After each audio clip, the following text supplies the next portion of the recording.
Supernormal stimulus. Supernormal stimulus.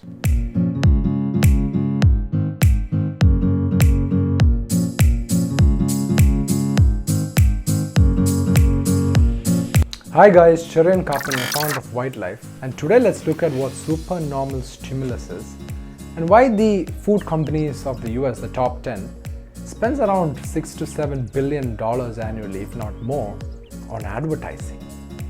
You know, as human beings or beings in general, we have a natural tendency to seek out high calorie, high energy foods. Now this is, like I said, natural, it really is. We are hardwired this way so that we can survive as a species. I talk about this very often, about how we have a pre-program, the one that we are born with. This is what helped us survive as a species and propagate our species through reproduction. But the modern times, the issue is that there is so much food and everything available to the majority of the places on earth.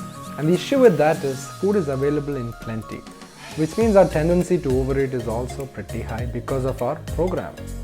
Big food companies actually have a very powerful research team that makes foods that are so palatable that taste so good that you would want to keep consuming it. So they have a powerful team that focuses on the taste buds and what happens the moment you eat it. Can you want more of it? These are very important aspects when it comes to the commercial part of food manufacturing. Because there are so many food items out there. If you take chips, there are so many options. Lay's, Doritos, Cheetos, blah blah blah. Chocolates, there can be so many chocolates. Any food product, it always has a competition. So in order to thrive and beat the competition and stay ahead, they have to create an affordable product that's eye-catching enough so that you tend to buy it. And once you buy it and consume it, you gotta be like, oh, this is the shiz. Now, because of how our brains are wired, we don't form habits to eat, let's say, a cucumber. I don't think a lot of us would be craving for cucumbers, right? But we would crave for a nice box of Krispy Kreme donuts. Now that's because the donuts are higher in calories, fats, and energy in general, so that will help you survive as a species, because our brains don't really know that food is available in plenty. Trust me, the unconscious brain, which is a program, does not know this.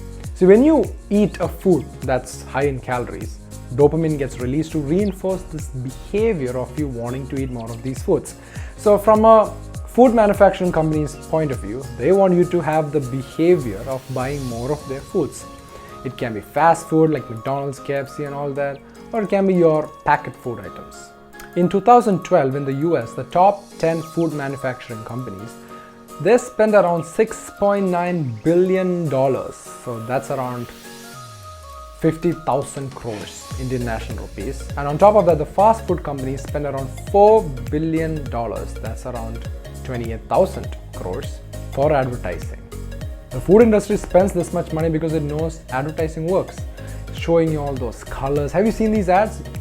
You must have seen these ads, right? I mean, you would see a gorgeous actress or somebody who's having some mango juice or having a bite of an Oreo biscuit or something, right? So when you consume these foods and you're associating an emotion to it, this will want you to want that. And when you consume it, your brain is like, whoa, this is so awesome. There's so much of calories in this food, so much energy. I want more. And without you even knowing it, your brain is forming a habit of eating these kind of foods. Now, children are especially susceptible to these kinds of habit formations. You must have seen how children watch cartoons, right? Now, certain foods, especially your cereal boxes, the morning cereals with milk, they have these certain cartoons, pictures on these boxes. So let's say that your children, or if you know children, they would have heroes, right? Cartoon heroes, it could be anything or anybody. And when they go to the grocery store and they see these boxes or they see the advertisement on TVs, these boxes contain their heroes, the character, could be anything. That'll naturally draw them towards that cereal box and they would definitely want to have it. Now once they have it, what happens is a secondary reinforcing behavior, because first you're associating your emotional connection to the hero or the character on the picture of the box, and when you eat it, the high rush of sugar and the taste and the calories is reinforcing your brain in a practical manner to make you want more of that food. Pretty powerful and interesting, isn't it? As always guys, stay aware, stay informed and stay healthy. Now, again, at Ytalife, we're all about living a balanced, practical life. It's not sustainable to ask you not to have these kinds of foods ever, Although that would be the most ultimate ideal thing. But then ideal conditions don't work, right? Then we would have 100% efficiency with manufacturing and everything. 99% is enough.